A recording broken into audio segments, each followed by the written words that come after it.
These systems are not about that. So your question is, Meera got a mukti, then different saints got a mukti. Prahlada got a mukti. They are the best of the. They got different type of mukti. Bhakta. Right? Now, how bhakti can be lower than jnana? Nobody is saying that. That only philosophers will say. Okay? Beda, Beda, Beda, Abeda. There's not higher and lower. It's a standpoint. It's a standpoint of the jiva. No. I got into that question because Yeah. you said like it's like a primary. No. I gave an example. Primary middle school has given an example. There is a concept of lower and No. I didn't bring concept lower. I said the texts are different. I would have said science subject is different from chemistry subject. So do not mix up. And possibly what will happen? This Beda jiva can move into Abeda, Beda. So there can be progression. Or Beda jiva can die in the Beda only. So now the mukti is of two types we are speaking of. Sadhyo mukti and Krama mukti. They are different. Krama mukti is typically for yoga.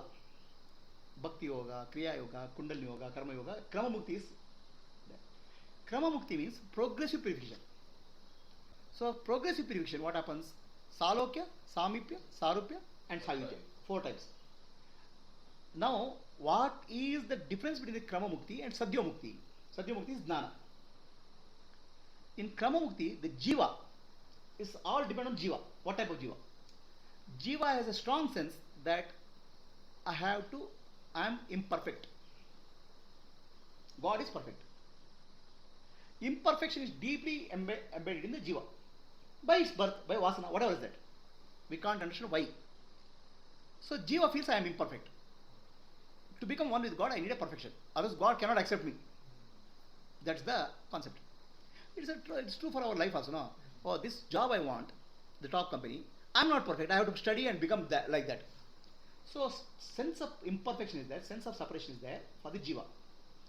The jiva cannot even think of becoming one with God until the imperfection is removed. Okay. So this is the standpoint of jiva. The standpoint can be body standpoint, mind standpoint, body or mind standpoint. So then the people in this path, bhakti, they try to make a progression step by step. It's called krama. Okay. Sopana. So now in the krama mukti, jiva feels I am separate from God. Definitely I am separate. I cannot think I am one with God. It's like a common man thinking I am a prime minister. It's impossible. Okay. Even you tell that God only saying that, he cannot understand. He will not accept it. So for him, you are imperfect. Accept it. Now try to become perfect in whatever way you want. Whatever way. This is the way. So first step he told him is do puja, ritual. That actually the concept of bringing puja ritual is to bring God into your place, salokya. So when you do a Ganesha and do Vigraha puja, we are inviting Ganesha into the Vigraha. That means Ganesha come to your loka. That's called salokya. So he'll do puja, he'll offer naivedya, he'll do namaskara, all those things, salokya. Now for salokya, which is actually strictly Dvaita, I am separate from God, I am totally imperfect. The God is perfect. Okay? I am doing service to God. Actually for salokya guy, in Dvaita system, if he says you are one with God, he will say, he can't hear blasphemy. Okay, he will say, either he will commit suicide or he will kill the other person. That much of blasphemy is there. Yeah, they just can't tolerate. They can't tolerate. Okay? They cannot tolerate. Even here the word is intolerable. So, yes, you are separate from God. You have to become perfect. You have to develop divine qualities. You have to purify yourself. So that at least go closer to God. Not forget about becoming God. Then he will do puja. He will be very strict. He will develop divine qualities. That's what is called salokya. Because God is still in my loka. Now, if the person dies in this concept, then he will go to loka of God. When he is alive, God will come to his loka. God will come to his world. After his death, he dies in this consciousness. He will go to the loka of the God, provided he has he dies with the consciousness of God. If he dies with some other consciousness, he will go somewhere else. Okay. Salokya is the way you do upasana. Invite God, offer naivedyam. Then if he dies in that salokya consciousness, after his death he will be born in the loka of Devata. When in earthly plane, God will come to your loka. After death, you will go to the loka of God. This is called salokya. That's called mukti for him. That's all the mukti. It's not becoming one with God. Just be in the presence of God, do service to God is called mukti. Your definition of mukti is his definition of mukti is that much only. Okay, don't compare with the mukti of somebody else. Right? It's like saying, I am happy in doing software. Okay, software is my ideal profession. The commerce fellow says, no, yeah, calculation is my ideal. Do not compare this fellow with that fellow. For him, the mukti means to be in the presence of God doing service. Don't compare some other mukti which is merging with God. For him, that's the perfect. This is called salokya. Then what happens in salokya? A deeper and deeper purification happens. Then he will become samipya. So then physical plane, he will go to mental plane. Then what will happen to him? He will start developing some of the divine qualities in himself. Okay, now his purification has happened, improved. So if he is worshipping Shiva, some vairagya will come into his life. Lust like Shiva. He is mentally close. Now he has moved into samipya. Okay, he has gone closer to God. If you look at a king, the servants who are less qualified or not very close to the king, they are kept very far away. They are in the salokya. Then somebody who has come to closer to the king, they understand the mind of the king. So they are closer to king. So these people who die in samipya consciousness, they will go closer to God. They will be near God, doing service. Then that loka. In this loka, they feel God is very near to me. Okay, it's called samipya. Right? Then comes the sarupya. Sarupya means now most of the divine qualities are manifesting in you. You are of the same form. Then they are called antaranga. I mean, they are very close to God. See, that's if you say, I think a palace has many gates. The outer gate is salokya. The inner gate is samipya. And the innermost gate is one who has attained sarupya. So they will be very close to God because they have same qualities as God. Inner qualities. Vairagya or dharma, whichever deity they are worshipping. Then some people will become sayujya. Sayujya means they are feeling, they are at this sayujya level, they feel they are instrument of God. Okay? I am the living instrument of God. So then what happens? They will become instrument of God in sayujya. They will become like an example of they become one hand, one finger. They are separate from God but still an instrument. That's called sayujya mukti. Sayujya mukti is not same as sadhya mukti. Still there is identity. Like finger is separate from my hand but still is part of me. Like that I am instrument of God. As an instrument of God I am separate from God. But as God is the one who is wielding the instrument, that way I am one with God. Like that they start feeling. So that feeling has to happen in the earthly plane, then it happens in the higher plane. So this mukti is called salokya, samipya, sarupya, sayujya. Is for bhakta. Now a jnani starts with the point that a person who goes on jnana path starts with the point that other than God there can be anything else. Okay? If I am so he starts with the point, in the God's creation there cannot be imperfection. How can I be imperfect? Okay? In God's creation everything is perfect. So I am made in the image of God and God only is running through me. I am not there. So I don't have to become perfect. As what I am today is perfection of God. So God cannot make an imperfect me. How can God make an imperfect? It's like a great sculptor, great designer makes a mistake, defect. Can he make a defective mistake called me? He can't. I am perfect as God is. As according to God's will I have happened. Now God only is operating this. That's why I am one with God. So he starts with the point of perfection. Perfection as God's creation. Okay. I don't have to become any perfect. All that I have to understand is separation from God is illusion. Jnana only separates, frees me. So that's called sadhya mukti. Now sadhya mukti, he will drop the ignorance. Then he realizes God only is there. That's called jnana. Sadhya mukti. Sadhya mukti is here only. Whereas krama mukti is time, takes time. Sadhya mukti doesn't take time. It's all here and now. Is that like Jivan Mukti also? Jivan mukti and sadhya mukti are the same thing. Where, see, Not Vijay. Jivan mukti, no, Vidya mukti also, I'll tell you Vidya mukti. Jivan mukti is for a jnani. Okay, it's a paradox. Your jiva is there and mukti is there. Jiva and mukti both came together. In normally mukti is, jiva is not there, mukti is there. Okay, whereas in case of for a jnani, mukti happens in the body-mind complex when he is alive.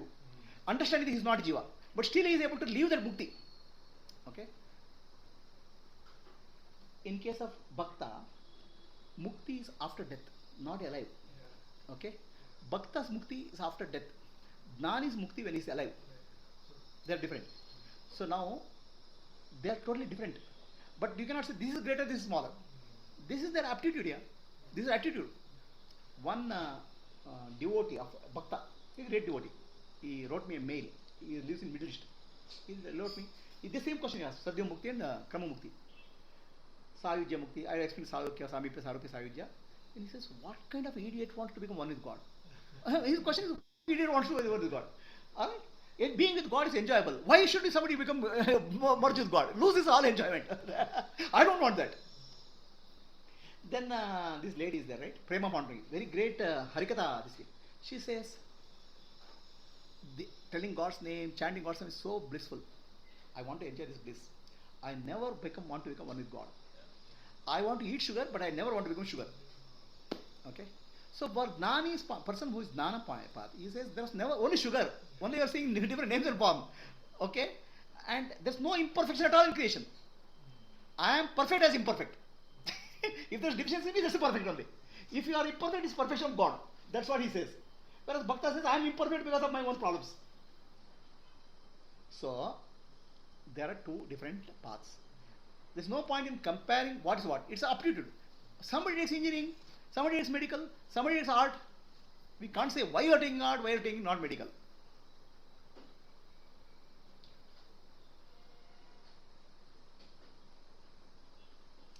There are two paths. Very simple way to say. The path of a cat's baby and monkey's baby.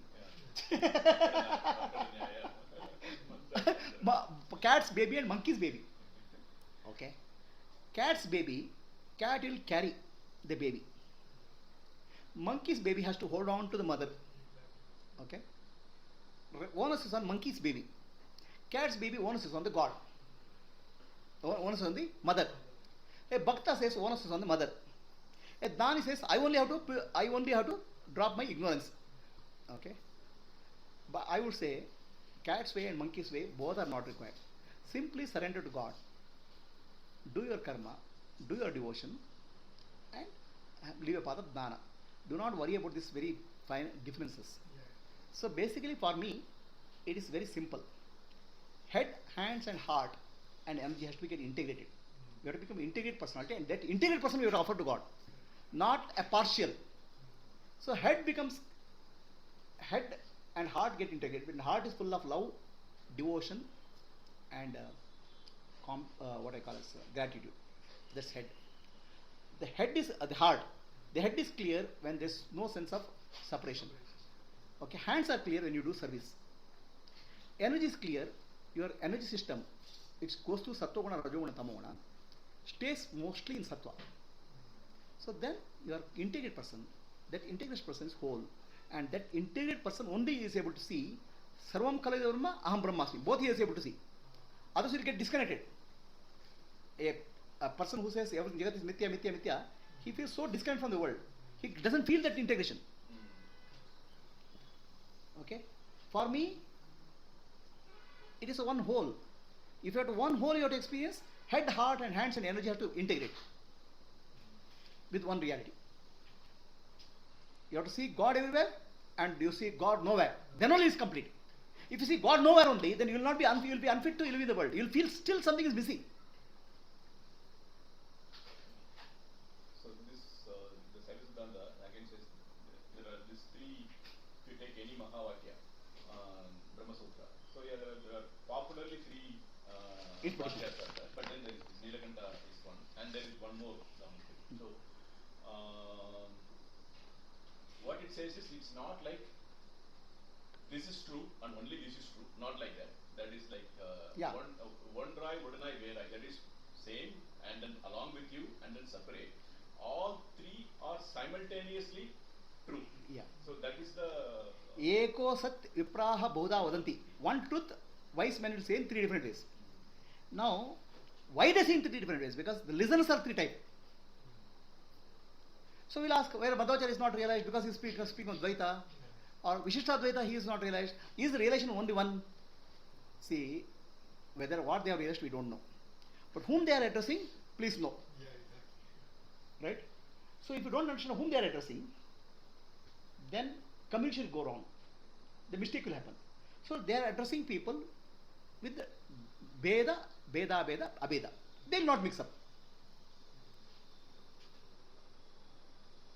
This is my understanding.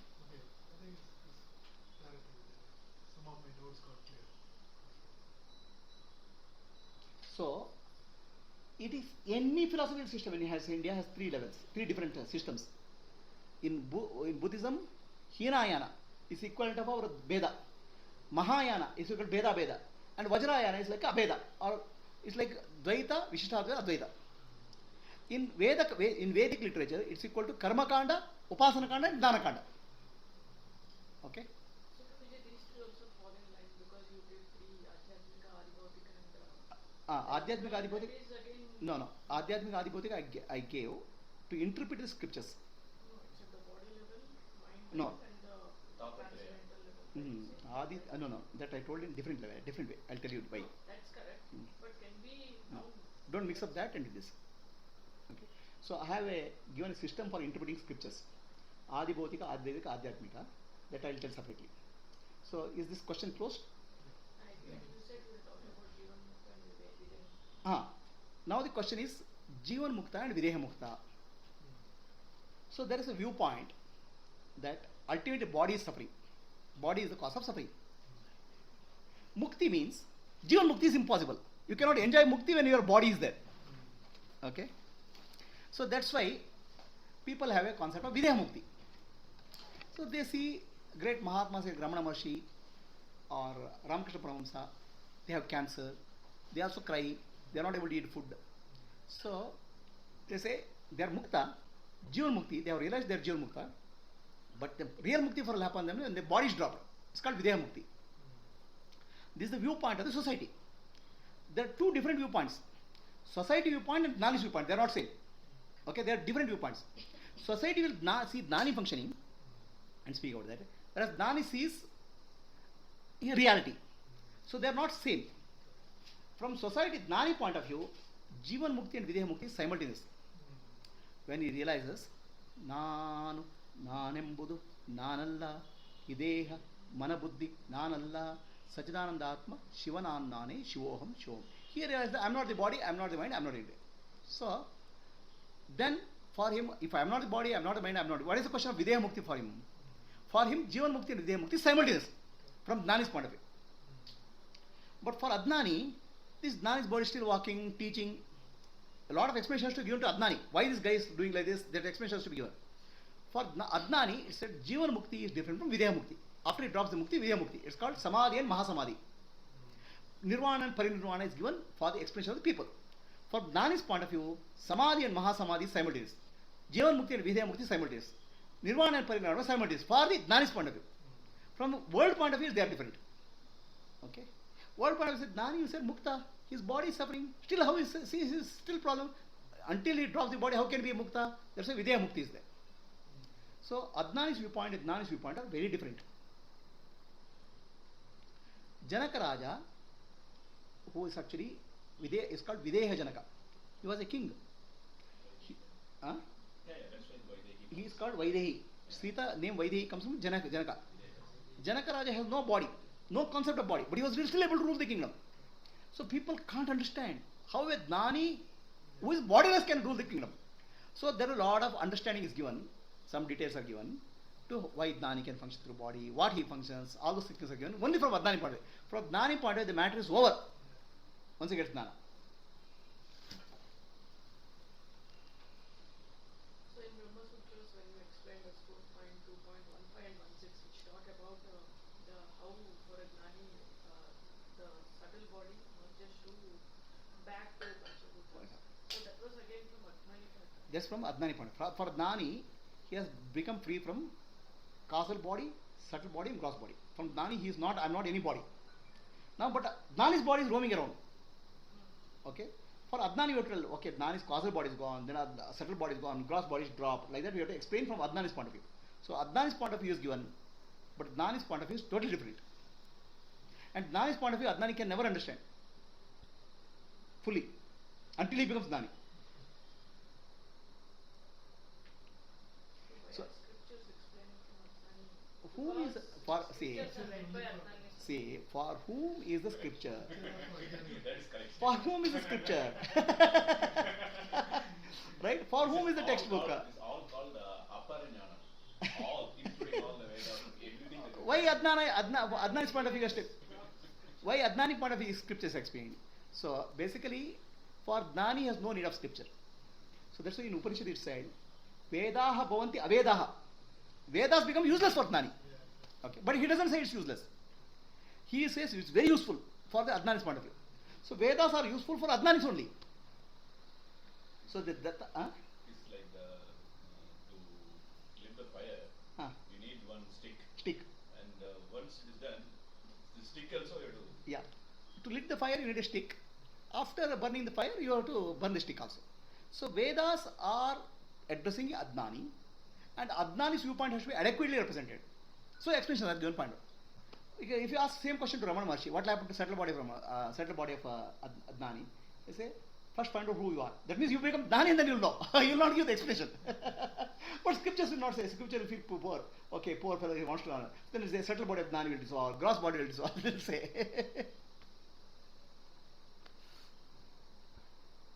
The scriptures are given as help and aid to Adnanis. So that's why if you look at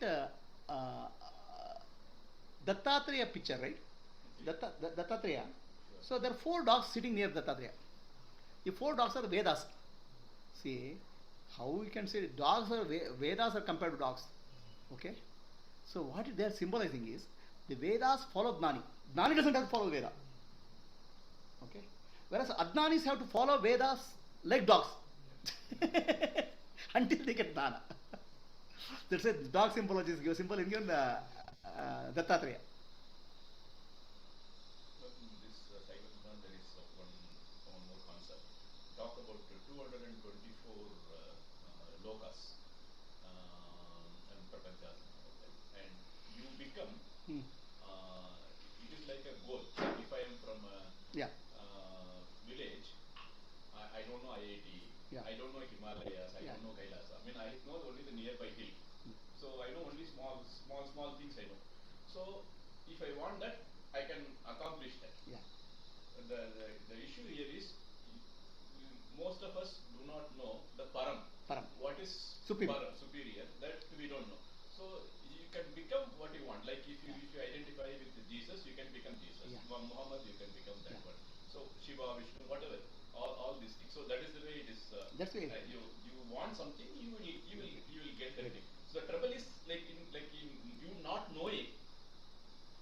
Okay, so your question, this thing is, there are many lokas and many types of beings are explained in scriptures. In Buddhism they say 34 lokas. In Sanatana Dharma we say 14 lokas. Atala, Vitala, Sutala, Tala, Atala, Rasatala, Patala, Bhuloka, Bhorloka, Maharloka, Janaloka, Tapoloka, Satyaloka. In all our life, we don't know what is absolute. We always see somebody and follow them nearby. See, for example, I come from a family. I thought completion of SLC itself is great. I didn't know the college exists, and even college exists for me conceptually. It's only for rich people. We are not eligible for that. Then my classmate joins. This much only fees. Oh, I can also join. Then I want to join college. Then after science, then I didn't know engineering, medical are the only 2 options. Then IIT, we didn't even know. So my friend says, I join engineering. Somebody says I become doctor. Because doctor looks very nice, white cloth and a stethoscope. Why doctor? The stethoscope, white cloth looks nicer than an engineer who doesn't wear a dress. He doesn't wear a uniform. Right? I want to become doctor. Then you cannot get God. Then you will become engineer. So always our aspiration is limited to what we see. Okay? We try to become what we see. We don't know what is absolute. Right? So the spiritual journey goes based on what we see. Okay? It's incremental. We progressively go through many lifetimes incrementally. We don't know what is param or supreme. Yeah, so then in the pralaya, different levels of pralaya. So then from that state, after the body, you go there. Then again start. Then you get again. Again, it will continue forever. The life is not never ending. So it will go through pralaya or dissolution. Again, you come back. Finally, you start from a point. It's like a software. No, whatever point you stop, and you start from next level. And it cannot think of the supreme, final. Okay. Here the catch is, none of us can know the supreme. Okay. Only supreme has to tell us no. That is called grace. A blind man will never know what is light. Okay. He has no way of knowing light. He can only see, touch. Oh, he can understand this is soft, this is hard. He is limited to what he can touch and feel. All of us are like blind men. Okay? We have no way of knowing what is light. To know the light, somebody with the eyes has to do surgery. Then only you have to get through. That's why I say all realizations because of grace. Which doctor comes and does our surgery, I don't know. Without grace, the param will never open up to you, anybody. That's my view. All that what has happened in my life is grace. Okay? Why the grace came to me, that also I don't know. I can't understand. That's why grace is called acausal. You can't understand the cause also. All that I am saying is, I am blessed because grace appeared in my life. What reason it appears, I don't know. Why I have become eligible, I can't explain. But all that I can say is a blind man will never be able to understand light until a person with light eyes can give him eyes. So that person with the eyes can give him eyes is called grace. It's called, then only he can see the Supreme. So that's why only when Mahatma comes in our life, because of whatever reason that is called grace, we'll never be able to understand what is Supreme. It's only grace which can uplift us. Otherwise we are no close, we are closed room, we are blind. The grace is required. But then there is somewhere it hurts. I can do some effort also. I can get out of this also. How can I say I have not had? That's like surrender. How can I surrender? I have to do something about it. How can I surrender? I have to do something about it. What can you do about surrender? Classic debate of Free will versus fate. Right? Yeah. So, do you have free will? so then our scriptures say, no, you have a feeling of this thing. Do it now. Okay? All sadhana is to understand limitation of sadhana. All sadhana is to understand by sadhana you cannot achieve the Supreme. Okay? The simple principle of life is sadhana cannot lead you to Supreme. But nobody has got Supreme without sadhana. Sadhana is to exhaust your ego to find a limit. Then you can't do anything about it.